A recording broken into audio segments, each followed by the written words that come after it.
So I don't know about you, but I am a huge diehard fan of The Office. I mean, I probably rival Billie Eilish when it comes to how many times I have watched all of the seasons. And one of my favorite things about The Office are their cold opens. It is typically these 60 to 2-minute scenes that happen right before the credits. And what I love about them, one is that oftentimes they have a beginning, a middle, and end. And they either reveal something about what I can expect from that episode, maybe it's character revealing, but it always gives me a little bit of a nugget. And what I find myself doing is I start to lean in physically, audibly, my interest is piqued as a result of this cold open. And then that's when I realized that just like a good show, you need an attention grabber. So any presentation at the start is so important. And story could be one of those methods. But look, I'm sure some of you are saying, okay, yeah, Elena, I can tell a story. And look, there's a challenge, right? We have 60 seconds to capture someone's attention, and that is a huge nail biter pressure moment. So we're nervous about making a mistake. We want to position ourselves as best as possible. And as a result, this is why we stick to script. And then, of course, when we say, all right, start off with a story, well, you ask, do I even have stories? Is my story good enough? And even more so, how do I transition my story to the main topic? So just like anything else, this is a skill, but here is why story works. One is that there's a science to storytelling. If we think about when man created fire and we were around the bonfire, the campfires, that's when we started telling stories thousands and thousands of years ago. It's how we started to connect, which means that now our brains are wired for stories. When we hear a good story, we can really place ourselves into that person's situation. We become more relatable to one another. And a good story makes us human versus coming off as the expert, which is oftentimes some of the biggest pressure that we have as presenters, is being seen as the expert, the all-knowing, as opposed to saying, hey, you know what, look, I'm human too. I'm just like you. So there's a level of vulnerability, but as a result, you can start to make more connections through that. And then a story creates a good sense of mystery, right? You don't know where that person might be going, or just without thinking of the topic, and I'm sharing something about The Office, your curiosity is piqued to understand, okay, where is this going? And so as a result, as humans, we lean in. But here's what's also interesting about story. Stories are made to stick. We retain 63% of the stories that we hear versus 5% of the statistics that are represented. And there's all types of stories we can tell: personal, anecdotal, historical, fables, all kinds, right? Stories are all around us. And in fact, I started a storytelling workshop recently with a story about an aardvark.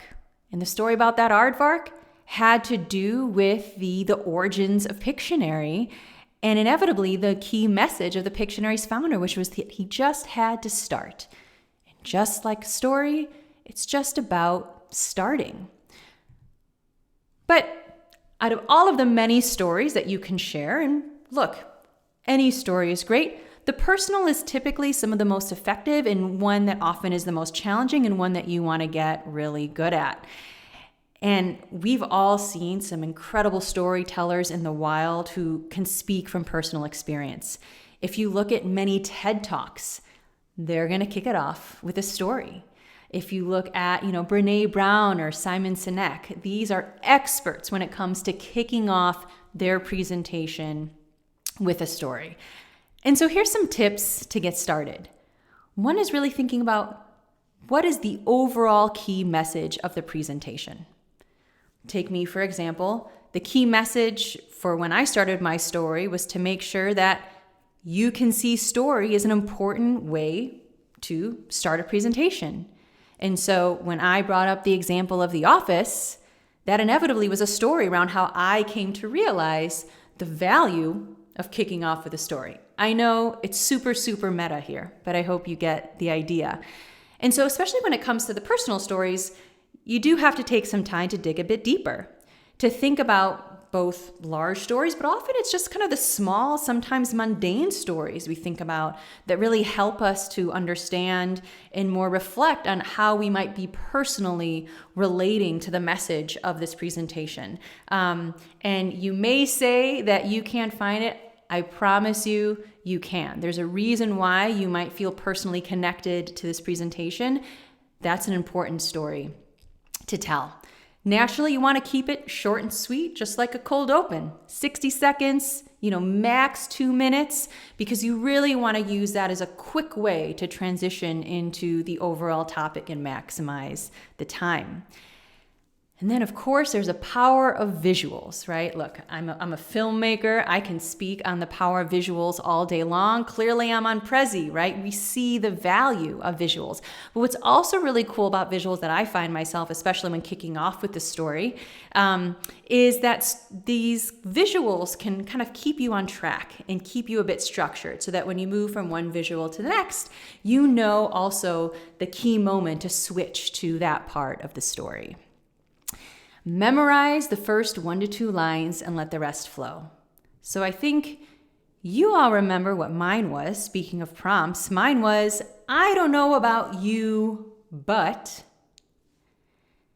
And that's when I realized, right? So I don't know about you. I'm a huge fan of The Office. I give my explanation. I share my story. And when I found myself leaning in, that's when I realized you need an ultimate attention grabber, and story can do that. So shout out to Carl Kwan, who I got this prompt from. It's awesome. See how that fits for you. But there's a couple of other ones. So this insert topic sparked my interest when. So for me, this idea of starting your presentation with a story sparked my interest when, right? And maybe we can talk to maybe some of the first presentations we ever did. Or blank reminds me of a time when. It could also be when blank was. So when I was, or if you're talking about a particular character or someone that comes to mind, this is another way that you might be able to start it off. But inevitably, the last thing I can leave you with is what we most want when we are engaging in a presentation is not for people just to lean in, but for people to feel something. And stories inevitably help us make such emotional connections. So I'd like to end with this Maya Angelou quote, which really is why we want to do this, is people may not remember exactly what you did or what you said, but they will always remember how you made them feel. That's what story does. That's what starting off with a story can do. I nerd out on all kinds of stuff like this. So please connect with me on LinkedIn if you have other ideas, other questions. So thanks so much. Thank you so much. And think about how you might start your presentation with a story.